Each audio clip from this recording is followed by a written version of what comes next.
Hey guys, in today's video, I want to show you something that is very common when it comes to this time of year when the temperatures overnight are getting a little bit lower and the furnace is starting to kick on for the first time. And the problem is when the flames come on and then they kick back off, and they come on and they kick back off. And it does this over and over until eventually your furnace will lock out. It will just push air, but the air coming out of the vents will not be warm. So first of all, I want to show you how this furnace is supposed to work, the sequence of events you can expect to see when you look at your gas furnace, and then we're going to show you what it's going to do in this common scenario where that furnace kicks on and off until it eventually locks out. All right, so here's the gas furnace that we're going to be working on, and pretty much any gas furnace that you're going to look at is going to be oriented either up and down like this, or it's going to be vertical. And one of these cases is going to be for your gas burner assembly, and the other is going to be for your blower motor. Now, don't be super concerned about this. You can kind of explore and just take the panels off. Some of these you don't have knobs. You'll actually have to use a nut driver, such as this one. That makes it really easy. I use this tool almost every day, and it is such a versatile tool. So you just pull down on this thing, and this whole shaft here comes off, and you can put this on a drill, making it about half the size.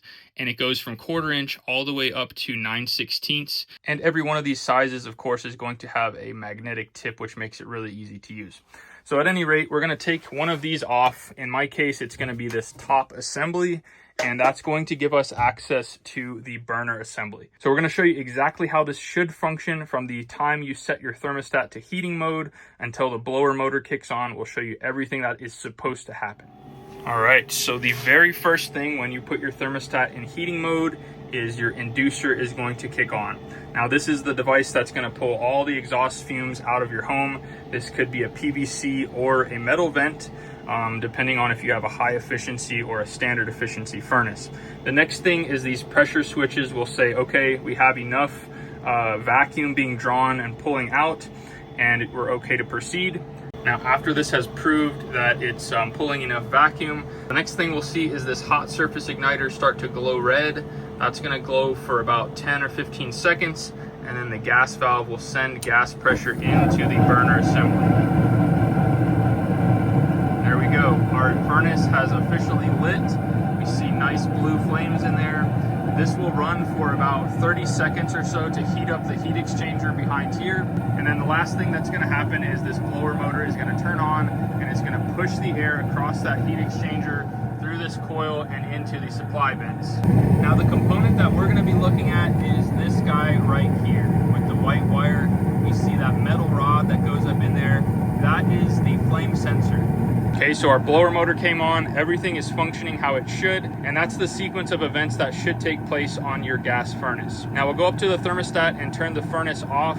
We don't want to flip this switch off, otherwise you can rapidly cool the heat exchanger and it doesn't give it enough time to cool off organically with the fan, and that can cause damage. So make sure you go up to your thermostat and turn it off there. Okay, so we turned the thermostat off upstairs. The flames just turned off, but this fan will continue to run the blower motor across the heat exchanger, and that's going to give that time to cool off. Now, this is the sensor that we're going to be dealing with today. So I want to show you what is going to happen if this sensor is dirty or needs to be replaced. So we're going to put this back into heat mode and show you exactly what it does. Okay, so our inducer came on, our hot surface igniter has lit, and notice what happens now when the burners come on.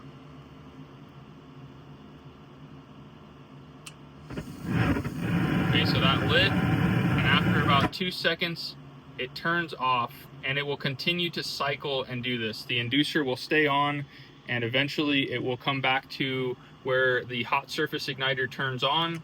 We will notice that the flames will turn on again, and it will turn off within a couple seconds. It will just do this over and over until eventually this furnace will lock itself out. It will actually throw a code right here, which can be a good indicator of what you need to look into. So a good rule of thumb is before you turn the furnace off and back on to try and reset it, just see what your furnace code is throwing, and you can go from there. Okay, furnace kicked on, and 2 seconds later, it's turned back off. So that is exactly what your furnace is going to do if it has a dirty flame sensor. Now, the beauty of this is it's completely free to do. You don't have to pay a technician to come out. And if you know what you're looking for, you can save hundreds if not thousands of dollars. People have actually sold gas furnaces to customers because of this dirty flame sensor, and they've disguised it as, you know, you have a cracked heat exchanger or something of that nature. So we're going to show you exactly how to clean that. First off, we're going to turn our power off. This right here is an easy generator switch. If you have not seen this, this is an awesome tool to have an upgrade on your furnace. Normally you would just have a switch right here, and in this case you would just turn the switch off to kill power so we can proceed. But with this one, we've just put it in the off position. And the beauty of this is that if you have a normal switch here, you can't really get power to your gas furnace in the event that you have no power, but you still have gas, which can happen pretty frequently. So the beauty of this is it's completely isolated from anything else. So we can simply run our generator to this outlet. This will never be live, by the way, no matter which switch this is in. This is only to receive power from our generator. So we would plug it into our generator, plug the female end in right here, and then we would put this into generator mode, and then we would have power to our furnace, to our thermostat, and we can solely heat our home. That's pretty much the most important thing in a winter power outage. So if you haven't seen this, make sure and check out the video. I'll leave it at the end of this one, and I'll make sure and leave a link to this product in the video description, as well as right here if you're viewing on TV, you can check that out right there. So now that our power is off, we're simply going to remove this flame sensor. So first we're going to just unplug the connector here. It's just a regular spade connector like this. And then we're going to take our Klein 7-in-1, and we're simply going to take this one screw off that holds it in place. And again, the beauty of this is when we take this screw out, we're not going to risk dropping this screw down in the furnace and not being able to find it because it is fully magnetic. If you're curious where to find this, I'll also leave this in the video description, as well as a QR code right here so you can check it out. All right, so now that we've got that loosened, check this out. I'll try and get you a good background here. You can see how we have some white-green buildup that's on this flame sensor, and we've purposely left it like this. Normally we would clean this every season because it's super easy to do. Again, it's free. But I've purposely left this unclean so you can just see kind of what it looks like when it has some buildup on it of not cleaning it for a few years. Okay, so what I'm going to be using here is just a Scotch-Brite pad, and we'll notice how easy this stuff comes off. I'm just going to do this side so you can see what a difference it makes. So you can see how clean, how easy it is to get that film off. That's what you want your sensor to look like, not like this. So now we're just going to take both sides and just clean it up real nice. Doesn't take much. Again, you can use a dollar bill if you want. It doesn't have to be super abrasive, but a dollar bill is enough to get this little film off, and then it will effectively register a flame again. Now, the problem that happens when this is dirty is it thinks that there's not a flame there, and it's a safety mechanism that you definitely want in place, because if there wasn't a flame there, you wouldn't want that gas continuing to be distributed into the heat exchanger. And if you had a cracked heat exchanger or something, that could definitely be dangerous. And so this is a very critical safety device, but again, very easy to do. And this will now know that there's a flame because it can sense that flame up against it. So now it's as simple as popping this back in, hooking the spade connector up, and we'll test it out. All right, so we're just going to do the same thing, but in reverse here. And the beauty of this is you can't install it wrong. Sometimes you have to put it in and kind of rotate it a special way, but you can't put this in wrong. It only has one bolt hole there. And so sometimes what I'll do is just feed the screw in and then use my screwdriver kind of as a guide. There we go.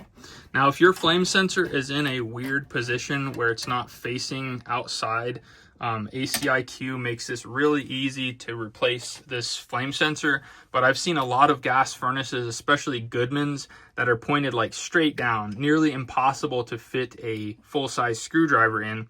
So there's a special tool that I'll also leave in the video description. It's a really compact 5/16 and 1/4 inch nut driver that you can use by hand and get in a really tight spot, or you could use like a 1/4 inch socket set. I'll also leave that in the video description. Okay, so now that we have this buttoned up, we're going to turn it back on, make sure everything comes on as usual. Okay, so our inducer is back on, the hot surface igniter is glowing, and pretty soon our flames will come on. and this job will be complete.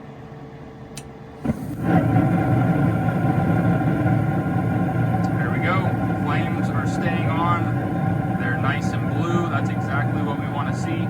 Well guys, it's that easy to clean the flame sensor on your gas furnace. I hope you found this video informative. Now, if you want to see how to install this easy generator switch that is a real game changer in the event of an emergency winter power outage, you can find that full tutorial video right there. And until next time, you guys be safe. Later.